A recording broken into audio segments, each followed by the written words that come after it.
Good evening, Bahamas. Coming up tonight in our news. Police Month kicks off with a community walkabout. I'm Kyle. And I'm Bowflex Barbie. And this is Good Friday.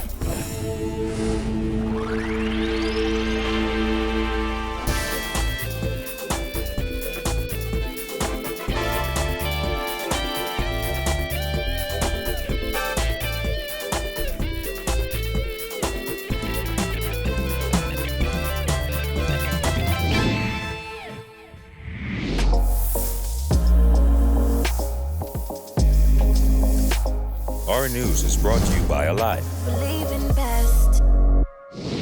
Welcome to our news, and thanks for joining us. I am Jared Higgs. Topping news tonight, the Bahamas must clean up its own doorstep.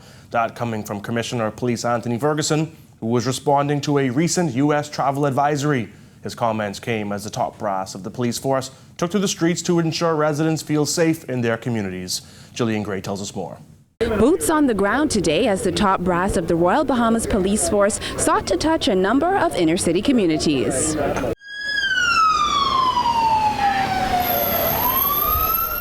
While walking through the inner city, Commissioner of Police Anthony Ferguson addressed a recent travel advisory by the U.S. State Department that warned travelers that they should exercise increased caution due to crime levels. The top cop said addressing the concerns outlined in that Level 2 travel advisory will come when the Bahamas cleans house. We are very aware of what is being said. We are doing everything that we can in order to make the entire Commonwealth of the Bahamas safe.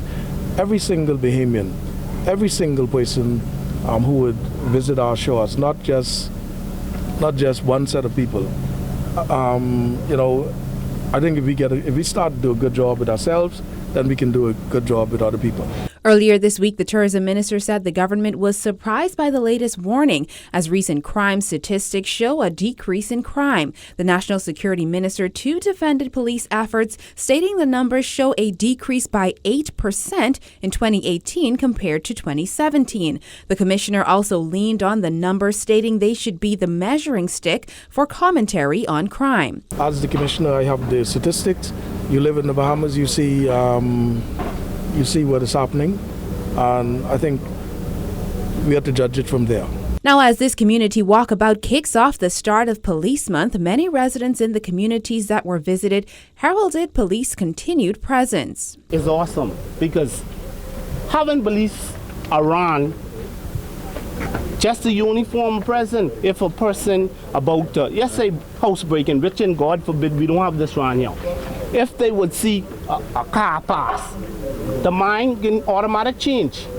But it's a blessing of a brother or a sister pass through and just hail. The island-wide initiative began in Baintown, then bounced east to Fox Hill, south to Pinewood, then west to Carmichael. The superintendent in charge of each area said they've been ingrained in the community for quite some time, a strategy they applauded as the reason for low crime numbers. We have seen a number of changes. Matter of fact, most of the residents are now approaching us, asking us how they can partner with us in our initiatives.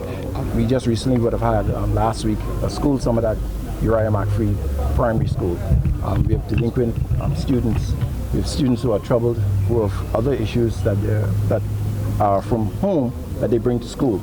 And so the relationship that the police wants to have with the community is key for us to making sure at that level we can reach out to those young kids and try to enhance their thoughts and the process as it relates to staying out of trouble. Also in the mix were members of the religious community who were all there to offer guidance and prayer where needed. We're delighted to be able to walk around with the police like this.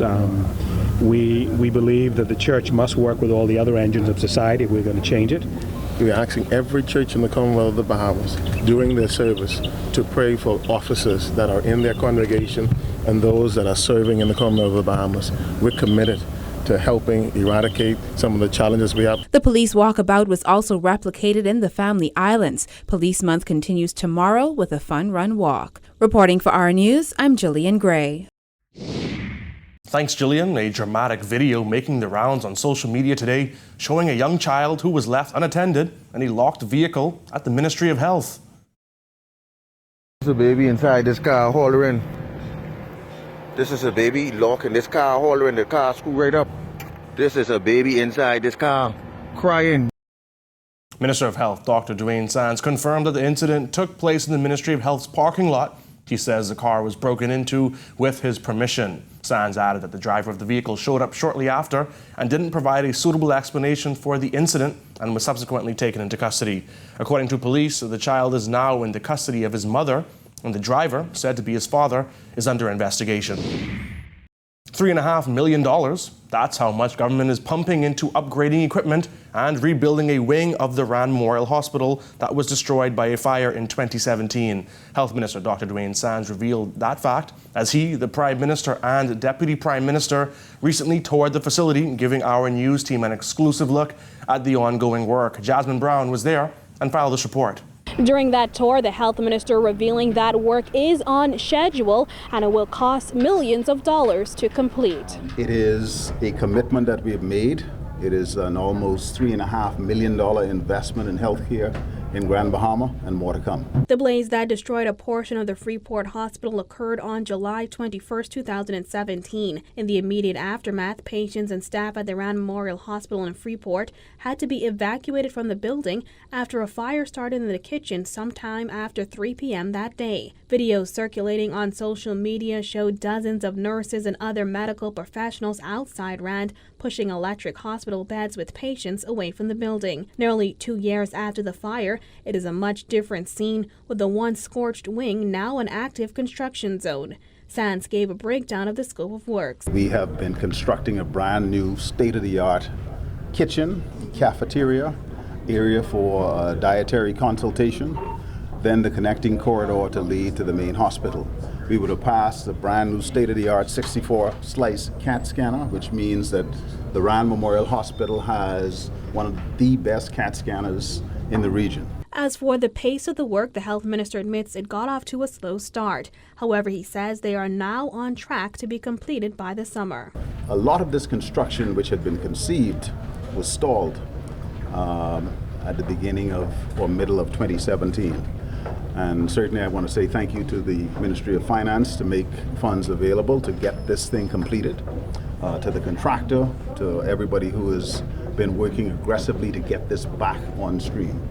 So while I've heard the very, very optimistic timeline of April, certainly I believe by summer of 2019, the people of Grand Bahama, the people of Freeport should benefit from brand new kitchen facilities and cafeteria here at Durand. Minister of Finance and East Grand Bahama MP K. Peter Turnquest insisted the ongoing work bodes well for healthcare on that island. It's certainly going to argue well for the delivery of healthcare here in Grand Bahama and in the Northern Bahamas.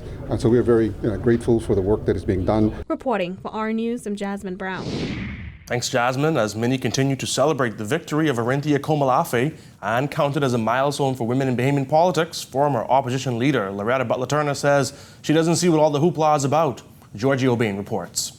Arinthia Komalafe became the leader of the Democratic National Alliance on Friday, becoming the first woman to head the political party.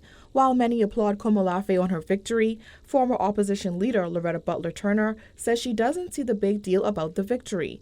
Butler-Turner, who became the first woman to be appointed opposition leader in 2016, said Komalafe isn't making history. What's the hoopla about? She's a Bahamian. She's a human being. The Constitution says you have to be a Bahamian. She's a woman. So what? I think leadership is not predicated on whether you're a man or a woman. Congratulations that she's won the position for the Democratic National Alliance. I mean, she's not making history, but obviously, people see fit to make a big matter out of it. Butler-Turner did, however, state that this is a good time for a third party to clearly articulate their plans for the country, as the Progressive Liberal Party and the Free National Movement are no longer the blue-eyed babies of the Bahamas. This is a good time for any third force, such as the DNA or whoever else, to probably get themselves ready and aligned to deal with matters as they arise every day and prepare themselves for the next election. Quite frankly, both the PLP and the FNM are not the blue-eyed babies of the Bahamian public anymore. You know, I don't think any of them at this point have enamored themselves with the people. The DNA was founded in 2011 by former Free National Movement Bambootown MP Branville McCartney. Under his leadership of the party, they ran in the 2012 general election and garnered over 13,000 votes. However, they failed to secure any seats in the 2012 and 2017 general election. Paula Turner says if she can offer Komolafe a word of advice, it would be to be not anything like her predecessor. So if Ms. Komolafe and the DNA are able to be strong and are able to articulate a way forward, and hopefully she doesn't make the mistake of her predecessor, the former leader of the DNA, who seemed to have taken umbrage and lots of, I guess, animosity towards the FNM, when he really should have been trying to get the PLP out of power. I think if she's able to define herself and able to define a new way forward for the country, kudos to her, and she'd probably get the rewards for that. Reporting for our News, I'm Giorgio Bain. Thanks, Giorgio. With Bahamas Petroleum Company given the green light to drill for oil, members of the public are offering mixed reactions to the potential benefits and disadvantages of a significant oil discovery. Many acknowledge the economic benefits while urging caution for the environmental impact. It's always a plus and a negative side to it. As government ministers insist their hands are tied when it comes to allowing BPC to undertake exploratory oil drilling in Bahamian waters, some Bahamians we spoke to said if exploratory drilling reveals significant oil deposits, they would support a move towards extracting those reserves. Why not? I mean, the country is in debt. Obviously, we don't know what's going on with the VAT situation. Bahamians are being taxed beyond measure. I mean, from what I see, we seem to be going on a downhill spiral. We need something to rejuvenate this country. I think we should try it, you know. I think we should try it because oil is so high now, and because of it being high, we have to pay high surcharge on our electricity and all that sort of stuff. I am for drilling long as it's going to benefit the total Bahamian. Every single born Bahamian should have their cut of the oil. We should have not a poor Bahamian in this land. Environmentalists reacted strongly when news broke of BPC's permission to drill an exploratory well by 2020. The Bahamas' economy, topped by tourism, relies heavily on its relatively untouched natural environment. Several people we spoke with expressed concerns for that industry, as well as fisheries. If you probably, let's say, drill for oil and there's an accident, you would end up destroying a lot of the various habitats, nurseries. It could be harmful to the environment, and then it could also be a plus, as in to say, for those countries who don't have oil, you could ship it out and stuff like that. I mean, it's good for the economy financially. But what about the fishermen? How are they going to survive if it damages the coral reefs and everything? Government ministers, including Environment Minister Romuald Ferreira, have insisted that government won't ignore the concerns of environmentalists. Given the mixed reactions of Bahamians, the balance between economic benefits and environmental protection may be difficult to achieve. Because they can help already a lot to help the economy up so we can build it up too. Are you concerned about the environment? Yes, I am. Very. Because like I tell you, all it's contaminating, so yeah. I'll say go for it. What's your name? Then again, it depends if it's in the best interest of the country. Still to come on our news, the country moves one step closer to a sex offenders registry. And the Bahamas Chamber of Commerce reacts to the Bahamas blacklisting by the European Union. That's coming up when our news returns.